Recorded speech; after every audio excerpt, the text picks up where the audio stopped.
शुरू की जा रही।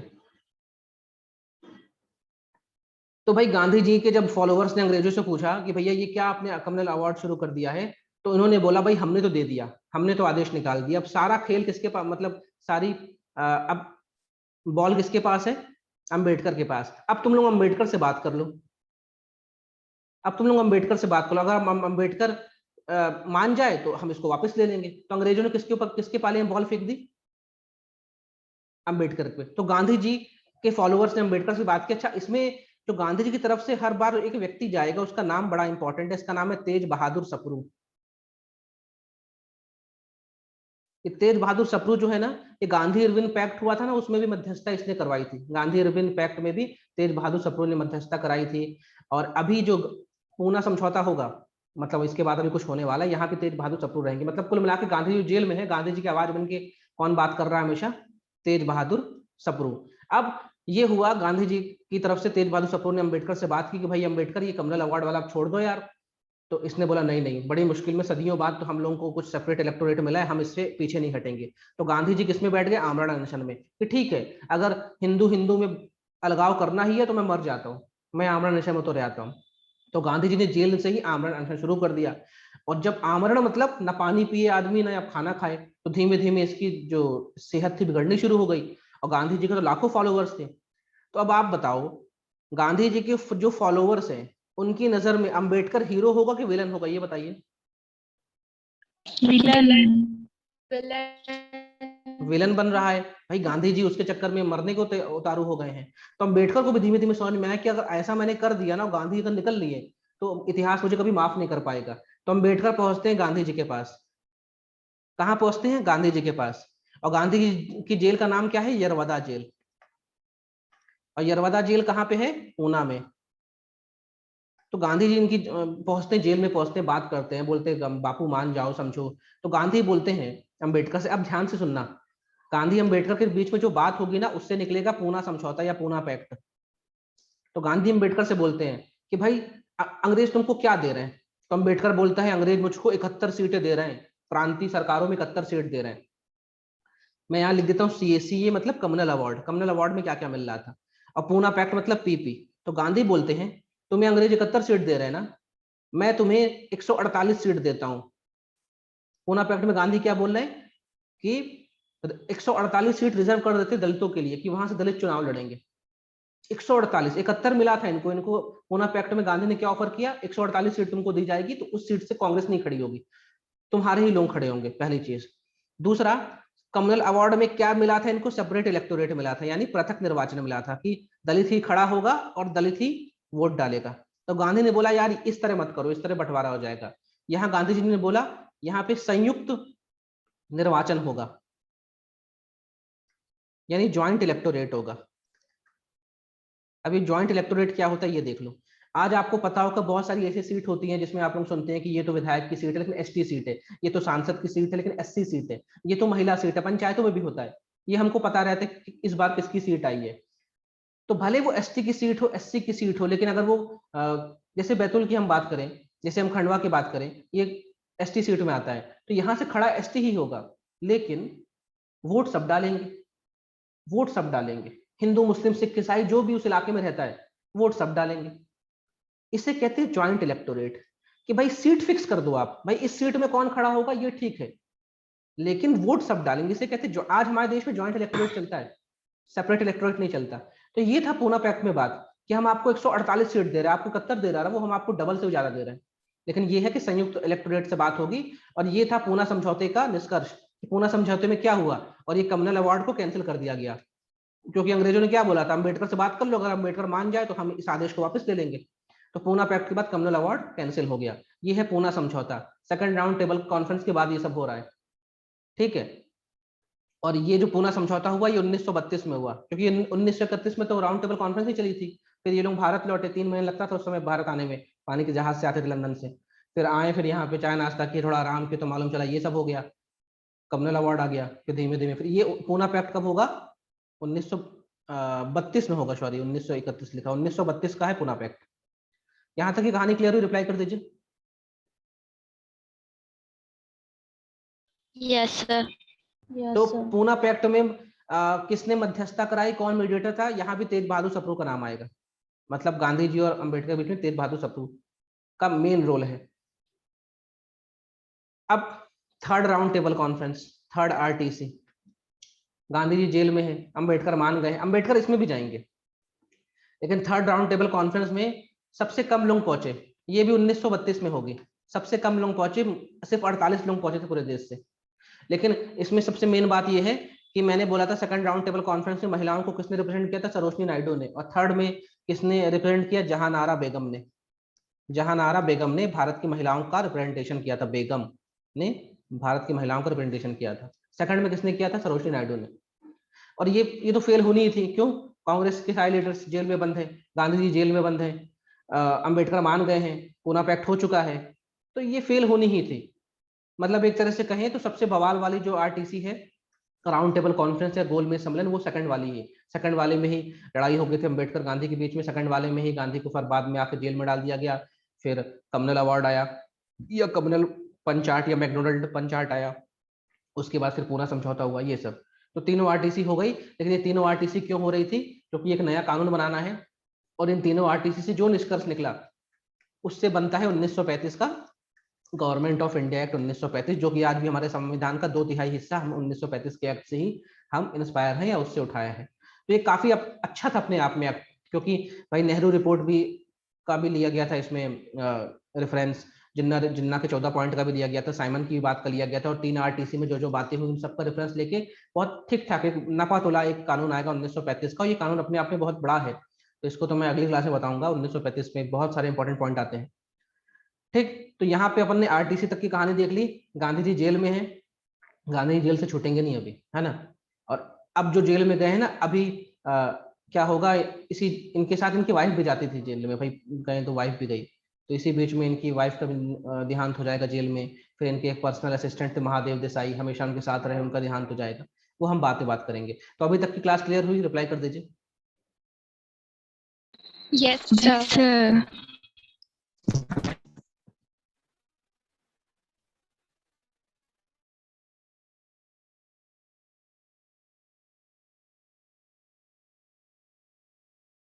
अब ल्यूसेंट देख लेते एक बार।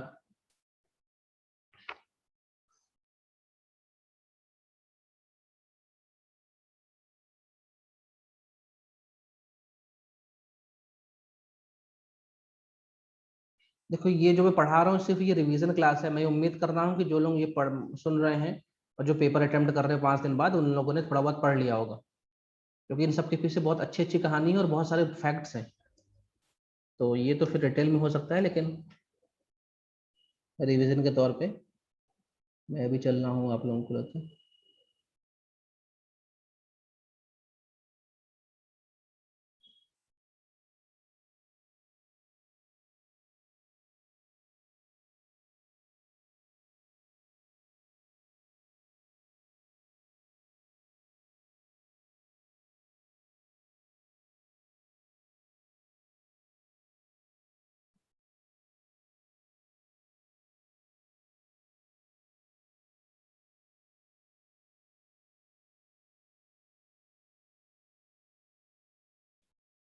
मैंने कल कहा था आप लोगों को कि मैं जो क्रांतिकारी एक्टिविटीज है उनके बारे में बताऊंगा,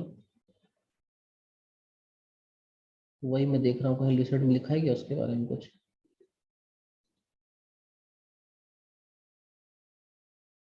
जो मेरी क्लास चल रही थी 1861 में जो रुकी हुई थी, वैसे ही डिटेल में चलेगी। वो 1861 में जो कहानी अपनी रुकी है ना, उसके बाद फिर से चालू हो जाएगी।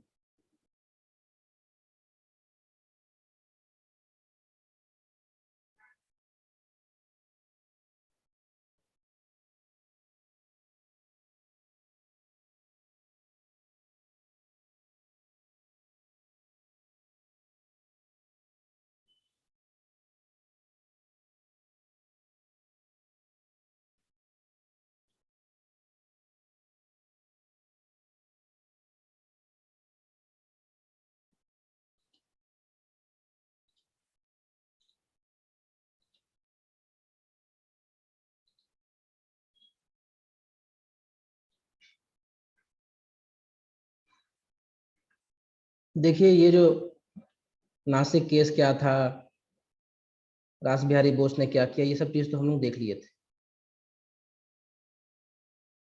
1925 में काकोरी घटना हुई थी। काकोरी, काकोरी एक जगह है यूपी में, लखनऊ के पास है, वहां पे ट्रेन डकैती हुई थी। क्या हुई थी? ट्रेन डकैती। आप लोगों को मैंने बताया था पिछली क्लासों में कि भैया ये जो क्रांतिकारी एक्टिविटीज कर रहे हैं, जो भी क्रांतिकारी लोग हैं, उनको चाहिए पैसा, और पैसा वो कहाँ से पाएंगे? लूट करके ही। तो मैंने बोला था बकायदा ये लेटर छोड़ा करते थे, ये पैसा भी हम ले जा रहे हैं, हमें देश के लिए जरूरत है, बाद में वापस कर देंगे। तो डकैती तो होंगी, जो भी क्रांतिकारी एक्टिविटीज करेंगे उनको पैसा चाहिए और हथियार चाहिए, तभी तो वो एक्टिविटीज कर पाएंगे। तो यहाँ पे जो मैं बोल रहा हूँ 1925 में काकोरी कांड हुआ था, इसको एक और नाम से बोलते हैं काकोरी कांड। काकोरी एक जगह है यूपी में, लखनऊ के पास है, और यहाँ पे लखनऊ सहारनपुर के बीच में है ये। यहाँ पे डकैती हुई थी और इसमें सबसे मेन जो व्यक्ति फंसे थे उनका नाम था राम प्रसाद बिस्मिल। इन्होंने एक कविता लिखी है, सरफरोशी की तमन्ना अब हमारे दिल में है ना, देख रहा है जोर कितना बाजू में दिल में है। अशफाक, अशफाक उल्ला खान, ये लोग मेन लोग फंसे थे इसमें। कई और लोग भी थे, तो इन लोगों को पकड़ के क्या कर दिया गया था? फांसी पे टांग दिया गया था। काकोरी कांड हुआ था। काकोरी कांड के बारे में आपको और जानना है तो बहुत सारी मूवी बनी है। एक मेरे ख्याल से रंग दे बसंती मूवी आमिर खान की, उसमें बहुत अच्छे से बताया गया था। लेकिन ये जो मैं घटना बता रहा हूँ 1925 की घटना है। असल में क्या हुआ है, एक संगठन बनाया गया था, उसका नाम था हिंदुस्तान रिपब्लिक एसोसिएशन। इसके नाम में देखिए ये कह रहा है कि हम ऐसा संगठन है, भारतीयों का ऐसा संगठन है जो भारत को रिपब्लिक बनाना चाह रहे, गणतंत्र बनाना चाह रहे। इसको खड़ा करने में सबसे बड़ा योगदान था सचिंद्र सान्याल का, सबसे बड़ा योगदान। तो शुरू में ये HRA था, HRA। बाद में जब भगत सिंह इसमें आता है, भगत सिंह इसको ज्वाइन करता है, भगत सिंह, तब ये जो HRA है ये बन जाता है HSRA, यानी हिंदुस्तान रिपब्लिक एसोसिएशन बन जाता है हिंदुस्तान सोशलिस्ट।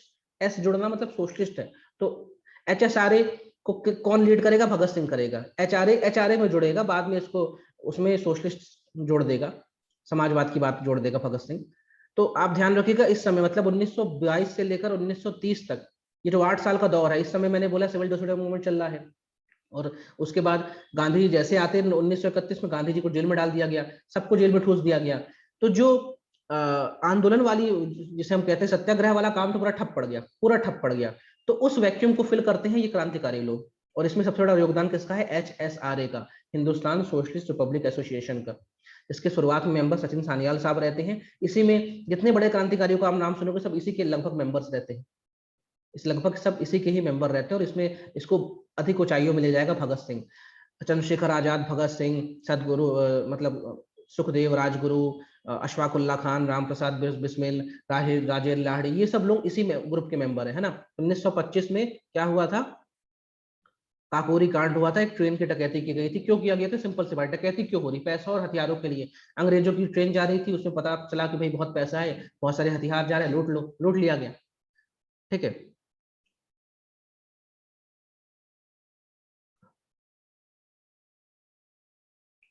अब मैंने बताया था, आप लोगों को कल क्लास बताया था कि 1928 में लाहौर में साइमन के विरोध में, साइमन के विरोध में, साइमन गो बैक हम कर रहे थे, साइमन गो बैक। और इसको कौन कर रहे थे?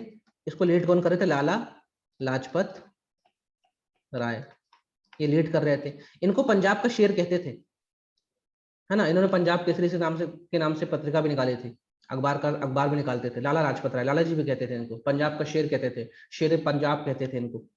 ये लीड कर रहे थे। और 1928 की घटना है, लाहौर में ये साइमन के खिलाफ बात कर रहे थे, भाई Simon go back, Simon go back. एक अधिकारी तो उसका नाम था स्कॉट। स्कॉट वहां पे आया व्यवस्था संभालने, लॉ एंड ऑर्डर, और उसने देखा यार यहाँ पे बहुत सारा उपद्रव मच रहा है। उसने ऑर्डर दे दिया कि लाठीचार्ज शुरू कर दो। लाठीचार्ज जब शुरू हुआ तो लाला जी की उम्र वैसे भी हो गई थी, इनको बहुत मारा गया, इनके सिर में बहुत लाठियां मारी गई, ये घायल हो गए, इनको अस्पताल में भर्ती कराया गया, बाद में इनकी मृत्यु हो गई। तो इनकी मृत्यु का मेन जिम्मेदार कौन था? स्कॉट था। भगत सिंह, सुखदेव, राजगुरु, इन सबको, इनको अपना आइडल मानते थे। सब वो सब अमूमन लोग पंजाब से ही थे और बहुत बड़े आदमी थे। ये हमने देखा था जब एक्सट्रीमिस्ट फेज था 1905 में, जब बंगाल विभाजन हुआ था, तब भी लाला जी का लाल बाल पाल नाम चलता था। तो काफी लंबे समय तक देश के लिए काम कर रहे हैं। तो इन्होंने बोला कि स्कॉट को मारना है। तो इन लोगों ने, और ये सब हुआ कहाँ था, लाहौर में हुआ था, ये लाहौर में हुआ है ना। अब जो होने वाला है इसको कहेंगे लाहौर केस या लाहौर षड्यंत्र केस, लाहौर कॉन्स्पिरेसी भी कहेंगे। तो भगत सिंह ने तय किया, भगत सिंह मतलब HSRA वालों ने तय किया कि यार इसे स्कॉट को मारना पड़ेगा, इसने हमारे लीडर को मारा ना, हम इसको मारेंगे। तो स्कॉट को मारने का प्लान था, अब ध्यान से सुनिएगा, मारने का प्लान था किसका, स्कॉट को। तो इन लोग गए स्कॉट को मारने, लेकिन जिस व्यक्ति को काम दिया गया था कि भाई तुम पहचानना कि स्कॉट आ रहा है कि नहीं, उसने गलती से स्कॉट की जगह एक और व्यक्ति था, उसका नाम था सॉन्डर्स। सॉन्डर्स वर्दी पहन के आ रहा था अपनी बाइक से, तो उसने सॉन्डर्स को गलती से समझ लिया स्कॉट, और उसने बोल दिया भगत सिंह लोगों को कि भैया ये स्कॉट आ रहा है, मतलब थोड़ा कंफ्यूजन हो गया। तो भगत सिंह ने सॉन्डर्स को मार दिया। तो जब सॉन्डर्स मारा गया तो इस केस का दूसरा नाम है सॉन्डर्स हत्याकांड। लेकिन ये सब हो कहाँ रहा है, लाहौर में ही हो रहा है, लाहौर की वजह से सब काम हो रहा है। मारना किसको था, स्कॉट को। मार किसको दिया, सॉन्डर्स को। अब इसमें इसको मारा किसने, कई लोगों ने मारा, लेकिन मेन नाम आता भगत सिंह, सुखदेव और राजगुरु का। और जब इन लोगों ने इसको मारा सॉन्डर्स को, तो पता चला, मारने के बाद चेक तो करेंगे, देखा तो यार ये तो गलत आदमी मर गया, मारना स्कॉट को था, मर गया सॉन्डर्स। अब हो गया, अब क्या हुआ, अब अंग्रेजों ने इनके खिलाफ बहुत सारे पोस्टर लगा दिए, उसमें लिख दिया ये सब आतंकवादी है, ये सब देशद्रोही है। और आम जनता के मन में ये बात आई गई कि भैया ये सही में देशद्रोही है, भाई क्यों मारा सॉन्डर्स को, सॉन्डर्स ने कुछ किया भी नहीं था, सॉन्डर्स को मार दिया। तो फिर भगत सिंह को लगा यार ऐसे में तो यार हम तो बदनाम रह जाएंगे, इतिहास में हमें कोई दर्ज ही नहीं करेगा, लोग हम पे थूकेंगे। तो भगत सिंह ने बोला कि यार कुछ करना ऐसा पड़ेगा कि इससे जनता हमको जान पाए, हमारी आइडियोलॉजी को समझ पाए, हमारे क्रांतिकारी विचारों को समझ पाए। तो क्या हुआ, एक बिल आ रहा था, एक बिल आ रहा था, उसका नाम था पब्लिक सेफ्टी बिल। ये कहाँ पे, जो सेंट्रल लेजिस्लेटिव थी, यानी जो आज की आपकी मोटे तौर पे कह ली संसद भवन, वहां पे बिल लाया जा रहा था। इस बिल में ये था कि भाई जनता के हित में किसी को भी जेल में डाल सकते हैं, मोटे तौर पे ड्रैकोनियन लॉ था, जैसे आज भी पटांग बिल चलते रहते हैं, वैसा ही एक लॉ था ये, कि भाई ये सरकार को लग रहा है तो किसी को उठा ले। ये बिल आ रहा था, पब्लिक सेफ्टी बिल। ये, और इस पर चर्चा होनी थी, और चर्चा कहाँ होनी थी सेंट्रल असेंबली में, सेंट्रल असेंबली, या इसको कहेंगे सेंट्रल विधायिका या लेजिस्लेटिव असेंबली, यहाँ पे चर्चा होनी थी, दिल्ली में ही। तो भगत सिंह ने तय किया कि भैया हम इस चर्चा वाली जो जहाँ पे बैठक हो रही, मान लो मोटे तौर पे संसद भवन, वहां पे जाएंगे और वहां पे बम फोड़ेंगे। तो बम कैसे फोड़ेंगे, मान लीजिए ये पूरा संसद भवन है, बीच में खाली जगह है, हम यहाँ पे बम फोड़ेंगे और अपने पर्चे लहराएंगे। बम क्यों फोड़ना है हमें, क्योंकि हम बम फोड़ेंगे तो एक अपराध हो गया और हमको जेल में डाल दिया जाएगा। और तब हम, जब जज हमसे पूछा करेगा तो हम अपनी पैरवी किया करेंगे, अपनी बात रखा करेंगे, और अखबारों में वो हमारी बात छपेगी और लोग जान पाएंगे असली में क्रांतिकारी चाहते क्या है। तो पब्लिक सेफ्टी बिल लाया जा रहा था 1929 में। और भगत सिंह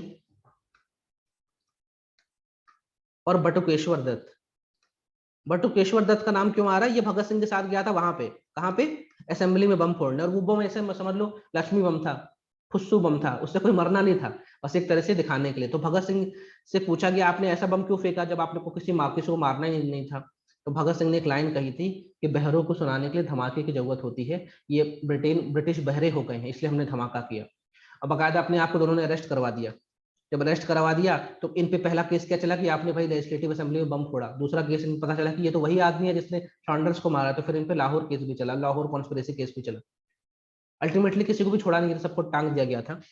लेकिन भगत सिंह का को जब, भाई ऐसे तो नहीं किसी को भी जेल में डाल सकते हो या फिर किसी को मार सकते हो, ट्रायल तो होगा, कोर्ट तो तब भी थी।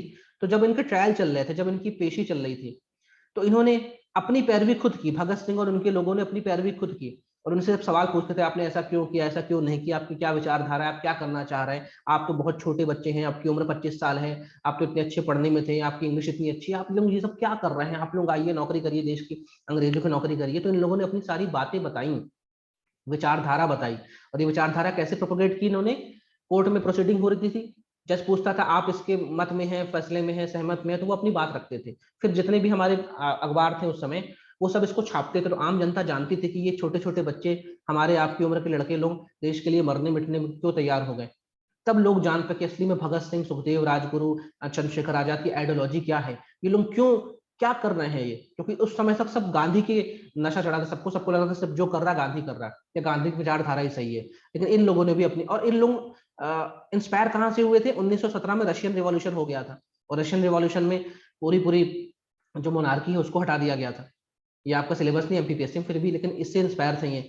इससे लगभग पौने मतलब 150 साल पहले फ्रांस में 1789 में क्रांति हो चुकी थी। उसके लगभग 13 साल पहले 1786 में अमेरिका भी आजाद हो चुका था ब्रिटेन से। तो दुनिया भर के पास इनके एग्जाम्पल थे, काफी पढ़े लिखे लोग थे, दुनिया भर को पढ़ते थे। और जर्मनी में बिस्मार्क कुछ अच्छा काम कर रहा था, सब देख के इंस्पायर हुए थे कि इन अंग्रेजों को जब दुनिया से भगाया जा सकता है तो हम भी भगा सकते हैं। जब दुनिया इनको बंदूक के दम पे भगा सकती है, अमेरिका में भी अंग्रेजों का शासन था, वहां भी बंदूक के दम से उनको भगाया गया, तो इनको लगता था हम भी भगा सकते हैं बंदूक के दम पे, तो इन्होंने अपनी आइडियोलॉजी बताई। बाद में अल्टीमेटली इन सबको टांग दिया गया, और 23 मार्च 1931 को ये इस दिन को हम शहीद दिवस के रूप में मनाते हैं हर साल। देखो, शहीद दिवस हमारे देश में 2 बार मनाया जाता है। एक तो 23 मार्च को, जिस दिन भगत सिंह सुखदेव राजगुरु को फांसी दे दी गई, और एक मनाया जाता है 30 जनवरी को। 30 जनवरी को गांधी जी को गोली मार के हत्या कर दी गई थी। तो हमारे देश में मार्टियर दिवस या शहीद दिवस 2 बार मनाया जाता है, एक 23 मार्च को, एक 30 जनवरी को। ठीक है। अल्टीमेटली फिर इन लोगों को पकड़ा गया, इन पे दोनों केस चले। एक तो लाहौर वाला चला कि आपने सॉन्डर्स को मारा था, और दूसरा फिर इन पे ये चला असेंबली बम केस, आपने असेंबली बम फेंक दिया था। अल्टीमेटली इन सबको टांग दिया गया। लेकिन इन लोग, ये युवा नौजवान लोगों ने मरते मरते अपने देश की को लोगों को सही बात बता के समझा गए कि हम कौन है, हम लोगों की आइडियोलॉजी क्या है, हम काम क्या करना चाहते हैं। जो अंग्रेज तो क्या बोल रहा है, ये सब आतंकवादी है। आज सरकार किसी को भी आतंकवादी प्रेजेंट कर देती है, लेकिन कल ये समझ लो भगत सिंह आज अगर होता तो ये भी आतंकवादी होता अल्टीमेटली सरकार के हिसाब से। क्योंकि भाई जो भी रूलिंग पार्टी है उसके खिलाफ काम करोगे तो आतंकवादी हो गए आप। तो इन लोगों ने अपनी आइडियोलॉजी को रखा, और इसलिए आज हम इनको इतने सम्मान से देखते हैं। तो भगत सिंह सुखदेव राजगुरु जो है, इन लोगों को भगत सिंह का नाम जब भी आएगा तो मोटे तौर पे हिंदुस्तान सोशलिस्ट रिपब्लिक एसोसिएशन के नाम पे आएगा, और सॉन्डर्स केस पे नाम आएगा इनका। ठीक है, सॉरी, हाँ, मर्डर ऑफ सॉन्डर, वो एस पे लाहौर का वो था, सॉन्डर्स केस में नाम आएगा, और असेंबली बम केस में नाम आएगा। तो भगत सिंह और ये जो मैंने अभी कहानी बताई, क्लियर हुई कि नहीं? रिप्लाई कर दीजिए। Yes, sir. अच्छा, इसमें एक और बहुत ही जोशीले किरदार है, उनका नाम है चंद्रशेखर आजाद। वैसे इनका एक्चुअल नाम था चंद्रशेखर तिवारी, लेकिन इन्होंने अपना नाम आजाद खुद ही तय किया था। छोटी सी उम्र में पकड़े गए थे जेल में, तो जज ने पूछा तुम्हारा नाम क्या है, तो बोले मेरा नाम आजाद है, मेरा घर जेल है। ठीक है। तो चंद्रशेखर भाई ने बहुत बढ़िया काम किया, इन सबको ये ग्रूम किया, भगत सिंह सुखदेव राजगुरु को इन्होंने ग्रूम किया, मतलब इनके एक तरह से लीडर रहे चंद्रशेखर। और फिर हम देखते हैं कि एक इलाहाबाद में, यानी आज के प्रयागराज में, एक जगह है, उसको कहते हैं कंपनी बाग। कंपनी बाग, कंपनी मतलब ईस्ट इंडिया कंपनी, और बाग मतलब बगीचा, लेकिन आज इसका नाम है अल्फ्रेड पार्क। कंपनी बाग या अल्फ्रेड पार्क में, जो कि इलाहाबाद में है, लेकिन वर्तमान में प्रयागराज में। यहाँ पे ये मिलने गए थे अपने किसी दोस्त से, किसी ने बता दिया अंग्रेजों को, इनको घेर लिया गया। फिर अल्टीमेटली आखिरी गोली बची थी, इन्होंने अपने सिर में गोली मार ली, क्योंकि इन्होंने कहा मैं पैदा भी आजाद हुआ था, मरूंगा भी आजाद। ठीक है, चंद्रशेखर आजाद। और ये चंद्रशेखर आजाद एमपी के लिए बहुत इंपॉर्टेंट है। एमपी में एक जिला है अलीराजपुर, वहां पे एक गांव है भाबरा, और भाबरा गांव में इनका जन्म हुआ था। तिवारी थे, ब्राह्मण थे, और काफी कम उम्र में इन्होंने देश भर में बहुत नाम कमाया। और HSRA के एक बहुत ही जोशीले सदस्य थे, और मैंने कहा भगत सिंह लोगों को यही ट्रेन किया करते, शुरुआत में इन्होंने ट्रेन किया। लेकिन इन्होंने अपने यहाँ पे गोली मार ली थी, कहाँ पे? अल्फ्रेड पार्क में, जिसको कंपनी बाग भी कहते हैं, और वो कहाँ पे था? इलाहाबाद में। ठीक है, क्लियर हुई बात? रिप्लाई करिए।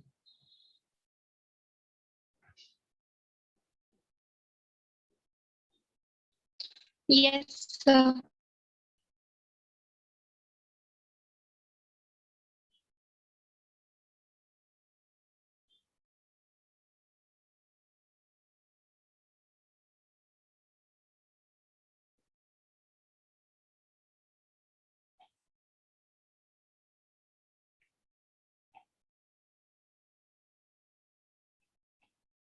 गवर्नमेंट ऑफ इंडिया एक्ट में कल बताऊंगा आप लोगों को। ठीक है, उसके बाद की कहानी अपन कर लेते हैं। देखो, जब गांधी जी ने जब गांधी जी दांडी पहुंचे थे, दांडी मार्च किया था, तो गांधी जी ने एक प्रतिज्ञा भी ली थी। दांडी में के जो समंदर था, वहां से प्रतिज्ञा ली थी कि जब तक देश को आजाद नहीं कराऊंगा ना। यार आप लोग कुछ कर रहे हो क्या? ये क्यों हैंग हो रहा है? कुछ रिप्लाई मत करो। गांधी जी ने कहा जब तक देश को आजाद नहीं करा दूंगा ना, तब तक साबरमती जाऊंगा नहीं। क्योंकि साबरमती इनका आश्रम था। गांधी जी ने ये प्रतिज्ञा की थी कि जब तक आजाद नहीं करा लेते ना तब तक साबरमती नहीं जाऊंगा। और बताइए गांधी जी उसके बाद कभी साबरमती आश्रम जा भी नहीं पाए। कि गांधी जी कहाँ गए? गांधी जी का जो दूसरा आश्रम बना, दूसरा घर बना, वो बना सेवाग्राम। गांधी जी का दूसरा दूसरा आश्रम सेवाग्राम बना, और ये वर्धा जिले में पड़ता है, वर्धा। और वर्धा जिला कहाँ है? महाराष्ट्र में। तो कभी आ सकता है सवाल, गांधी जी ने साबरमती क्यों छोड़ा था? क्योंकि उन्होंने दांडी मार्च में जब दांडी पहुंचे तब प्रतिज्ञा ली थी कि अब मैं साबरमती तभी जाऊंगा, अपने आश्रम यानी अहमदाबाद तभी जाऊंगा जब मैं देश को आजाद करा लूंगा। लेकिन बेचारे देश को आजाद कराने के बाद भी देश में दंगे फैल गए। दंगों को संभालते संभालते बाद में अल्टीमेटली गोली मार दी गई, चले गए ये 30 जनवरी को। मतलब ये दोबारा साबरमती नहीं जा पाए। साबरमती से कब निकले थे? 12 मार्च 1930 को निकले थे साबरमती से, है ना। तो ये वो आखिरी दिन था जब वो साबरमती से निकले थे, क्योंकि 12 मार्च को दांडी मार्च के निकले थे और 6 अप्रैल को पहुंच गए थे वहां पे। अपने 78 फॉलोवर्स इनके साथ शुरू में चले थे, लेकिन दांडी पहुंचते पहुंचते 50,000 लोग हो गए थे। लेकिन ये व्यक्ति 1930 के बाद से कभी फिर साबरमती नहीं जा पाया। इनका दूसरा जो आश्रम रहेगा उसे वर्धा आश्रम भी कहते हैं, सेवाग्राम आश्रम भी कहते हैं, और ये किस राज्य में है? वर्धा, महाराष्ट्र में। अब गांधी जी के बारे में जैसे मैंने बोला कि जैसे ये आरटीसी से वापस लौटे, सेकंड आरटीसी से, तो इनको जेल में डाल दिया गया। और जब जेल में डाल दिया गया तो इनको छोड़ा ही नहीं गया। तो उसके बाद 1935 में गांधी जी ने बोल दिया क्या? कि मैं संन्यास ले रहा हूं। गांधी जी ने बोला मैं संन्यास ले रहा हूं, मुझसे ना हो पाएगा। देश में वैसी बड़ी दिक्कतें चल रही हैं, और इनकी पत्नी का निधन हो गया था, बड़े टूट से गए थे। इन्होंने बोला मैं संन्यास ले रहा हूँ। 1935 में इन्होंने घोषणा कर दी थी, मैं रिटायर हो गया, मुझसे मत बोलो कुछ। देखो आजाद नहीं हुआ है देश, गांधी रिटायर हो गए, क्योंकि ये फ्रस्ट्रेट हो गए थे देश की स्थिति को देखकर, लोगों के मनोबल को देख के। उनको लग रहा था कि कभी कभी उनको लग भी जाता था कि मैं क्यों लड़ रहा हूँ देश के लिए, अच्छा खासा आदमी, अपना घर परिवार देखूँ। इनके भी 4 बच्चे थे, घर परिवार छोड़ के लड़ रहे थे। तो 1935 में संन्यास की घोषणा कर दी।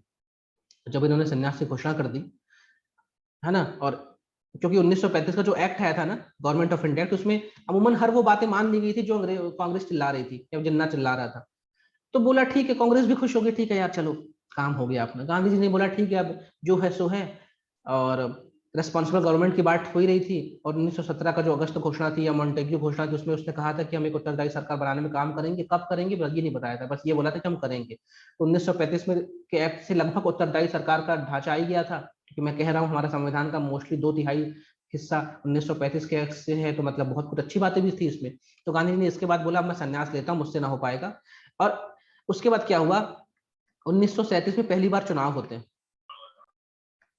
वैसे तो चुनाव तो 1920 में भी पहली बार हुए थे, लेकिन 1900 देखो 1919 का जो एक्ट आया था ना, उसमें भी चुनाव की बात की गई थी। और उसके पहली बार जो चुनाव हुआ 1920 में हुआ। लेकिन तब पूरे देश, और उस समय कितने प्रांत थे? सिर्फ 7 प्रांत थे। उस समय कितने प्रांत थे? 7। लेकिन 1937 में जब चुनाव हुआ तब प्रांतों की संख्या हो गई थी 11। 11 प्रांत हो गए थे और स्टेट बना दिए गए थे। और अब 1937 में चुनाव हुआ तो यहाँ पे कांग्रेस अमूमन हर एक प्रांत में जीती थी। यहाँ तक कि मुस्लिम लीग के पास तो सेपरेट इलेक्टोरेट था, और मुस्लिम लीग तो ना सिंध जीत पाई थी, और जो ईस्ट बंगाल वाला इलाका था, ईस्ट बंगाल, वहां भी फुल बहुमत से नहीं जीत पाई थी। मतलब वहां भी कांग्रेस का, मतलब किसी और पार्टी का सहारा लेना पड़ा। तो मुस्लिम लीग का परफॉर्मेंस इतना ज्यादा खराब था, उसको लग रहा था कि हम देश के मुसलमानों की ही पार्टी है, हमें तो मुसलमान जिताएंगे, जहां मुसलमान है, फिर भी उनको नहीं जिताया। बहुत सी मुस्लिम वाली सीट में भाई शर्त क्या थी? जहां मुसलमान ज्यादा है वहां मुस्लिम खड़ा होगा। अब वो ये तो नहीं थी कि मुस्लिम कांग्रेस का हो कि मुस्लिम लीग का हो। तो बहुत सारी मुस्लिमों की सीट में कांग्रेस के मुस्लिम जो प्रत्याशी वो जीत गए। तो कांग्रेस का तो बिल्कुल सुपर डुपर परफॉर्मेंस था 1937 के चुनाव में, और मुस्लिम लीग का परफॉर्मेंस बहुत ही खराब था, बहुत ही निराशाजनक था। अच्छा ठीक है, अब गांधी जी इस समय कहाँ रह रहे हैं? सेवाग्राम आश्रम में रह रहे, वर्धा में रह रहे। तो यहाँ पे 1937 के समय ही गांधी जी ने एक वर्धा प्लान निकाला था, वर्धा प्लान। ये वर्धा प्लान किसके लिए था? किसके ऊपर, मतलब किससे जुड़ा हुआ था? शिक्षा से जुड़ा हुआ था। और ये जो वर्धा प्लान था, इसको बनाने वाले सबसे मेन व्यक्ति वो है। आप मुझे बताओ, हम आजाद भारत के सबसे पहले शिक्षा मंत्री कौन थे?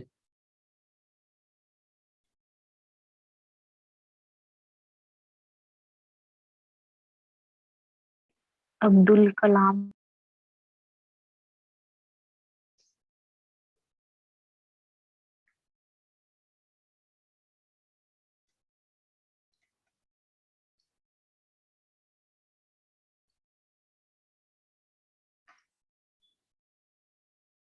अब्दुल कलाम आजाद, सर्वपल्ली राधाकृष्ण।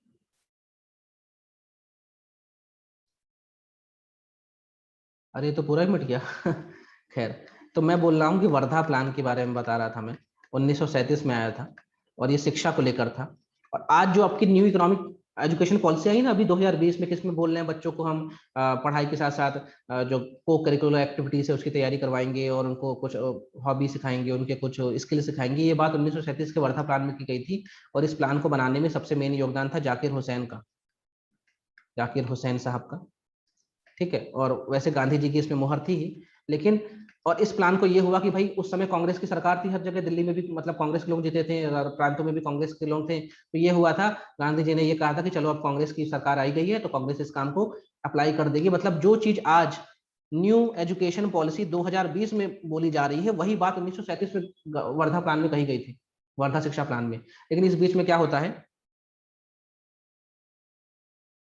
इसी बीच में क्या होता है, मतलब ऐसा नहीं कि आज गांधी जी ने व्हाट्सएप किया तो तुरंत हो जाएगा काम, इसमें महीनों लग जाते थे फैसला लेने में। तो इंडियन नेशनल कांग्रेस जब तक फैसला लेती, जब तक बिल लाती, कुछ करती वहां पे, तब तक क्या हुआ, जो सेकंड वर्ल्ड वॉर है वो शुरू हो गया।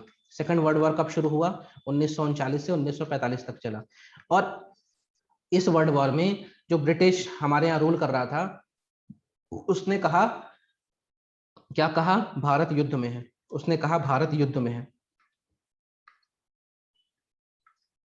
तो कांग्रेस के लोगों ने बोला यार क्या मजाक बना के रखा है तुम लोगों ने, सरकार हमारी, हम लोग जीते हैं यहाँ पे, तुम्हारा सिर्फ वॉइस राय यहाँ पे हमारे ऊपर है, बाकी तो हम जीते हैं ना, तो तुम हमसे नहीं पूछ रहे हो।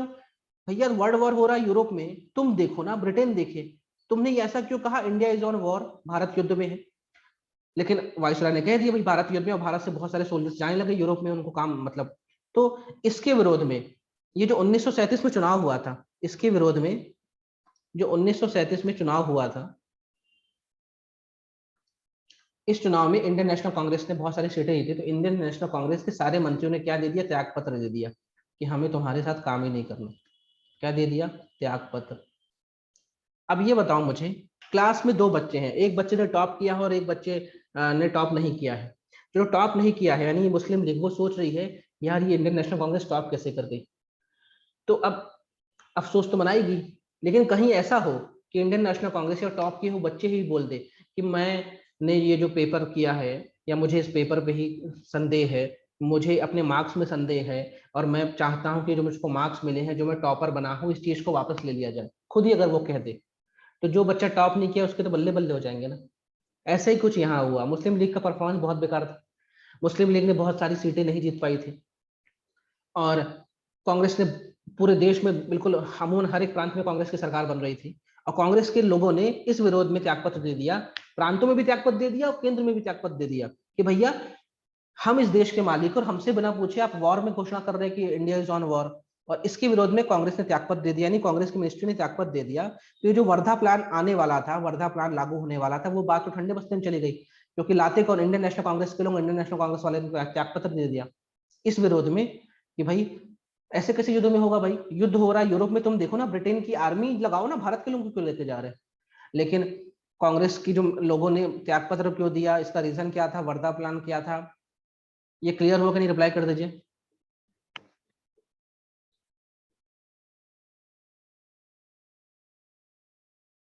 Yes, sir.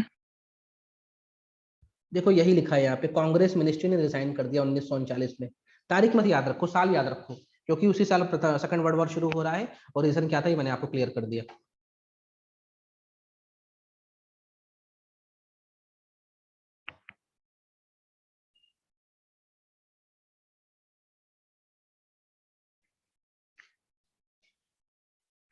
और कांग्रेस की मिनिस्ट्री के रिजाइन करने में सबसे ज्यादा खुश कौन हुआ था, जिन्ना खुश हुआ था, बहुत ज्यादा खुश हुआ। ठीक है, उसने तो इसे द डे ऑफ डिलीवरेंस के रूप में ही मनाया था, डे ऑफ डिलीवरेंस। इसका हिंदी देख लेना, कुछ अच्छा है, मुझे याद नहीं आ रहा, यानी कुछ अच्छा है। मतलब जिस दिन कांग्रेस मिनिस्ट्री ने रिजाइन किया था ना, उस दिन जिन्ना ने एक पर्टिकुलर डे के रूप में मनाया था, बहुत मजा आ गया, 22 दिसंबर का दिन था वो। अब उसके बाद जिन्ना ने 1940 में, किसकी बात कर रहा हूँ, जिन्ना की, जिन्ना ने 1940 में लाहौर में, देखो लाहौर जो अधिवेशन है ना, ये दो बार आएगा। एक लाहौर अधिवेशन कब हुआ था, कोई मुझे रिप्लाई करेगा, मैंने कल बताया है, कुछ खास काम हुआ था वहां पे।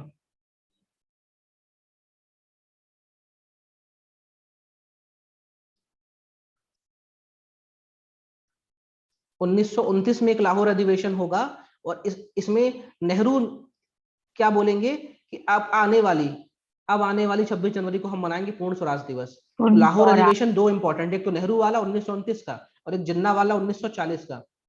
नेहरू वाले ने क्या बोला, पूर्ण स्वराज मनाएंगे हर साल 26 जनवरी को। जिन्ना ने 1940 वाले में क्या बोला कि हमें इस अधिवेशन में लाहौर में क्या बोला, हमें दूसरा देश चाहिए, यानी हमें क्या चाहिए, पाकिस्तान।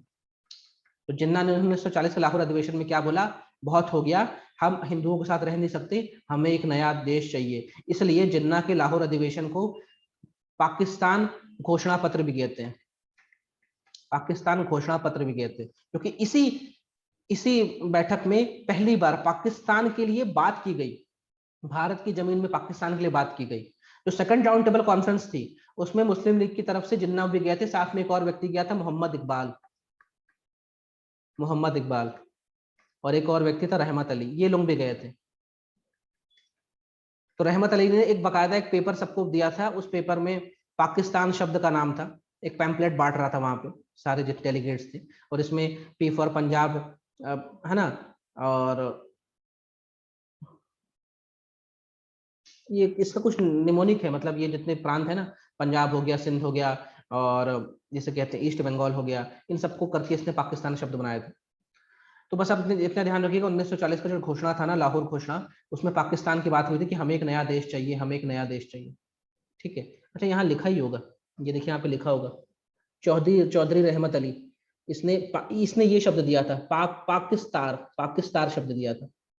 ठीक है, और ये जो सेकंड राउंड टेबल कॉन्फ्रेंस थी वहां भी इसके बारे में बात किया था। तो 1940 सबसे इंपॉर्टेंट क्यों है, इसने वो इलाके बताएं जहाँ पे मुस्लिम आबादी बहुत ज्यादा, और उन इलाकों को बोला कि ये इलाके हमें एक नए देश के रूप में चाहिए, जिसको जो मोहम्मद इकबाल है और रहमत अली, जिन्होंने जो सेकंड राउंड टेबल कॉन्फ्रेंस थी वहां पे इस बात का जिक्र किया था, उनका नाम भी यहाँ पे आया। अब जब ऐसा हुआ, देखो 1940 का जो साल है ना बहुत ज्यादा इंपॉर्टेंट है, इसके बाद अब समय हो रहा है, अपन कल देखेंगे। 1940 में बहुत सारी घटनाएं हुई। 1939 में क्या देख रहे हैं हम, सबसे पहले क्या शुरू हुआ, सेकंड वर्ल्ड वॉर। उसके बाद क्या हुआ, रिजाइन दिया गया, कांग्रेस ने रिजाइन किया। ठीक है, फिर 1940 में क्या हुआ, पहली लाहौर सेशन हुआ, किसका, मुस्लिम लीग का। उसके बाद 1940 में क्या होगा, उस समय का जो वाइस आया था लिन लिथगो, ये कुछ बात कहेगा जिसे अगस्त प्रस्ताव कहेंगे, अगस्त ऑफर। अगस्त घोषणा अलग है 1917 की, अगस्त ऑफर अलग है, ये हम कल देखेंगे। ठीक है, तो आज की क्लास में कोई डाउट हो किसी को तो पूछ लीजिए।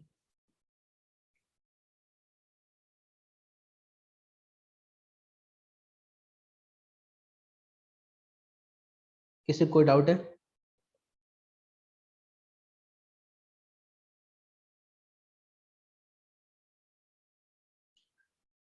बस ये ध्यान रखिए 1940 से लेकर 1947 तक, आजादी तक, हमें क्रम बहुत याद जरूरी है याद करने, पहले क्या घटना बाद में क्या घटना, क्योंकि अब बहुत सारी घटनाएं होंगी, इसलिए मैं एरो बना बना के बताता चलूंगा पहले क्या बाद में क्या। और ये बहुत, क्योंकि आता है घटते हुए क्रम में, बढ़ते हुए क्रम में, एग्जाम में आ जाएगा और हम अटक जाएंगे। ठीक है, थैंक यू एवरीवन।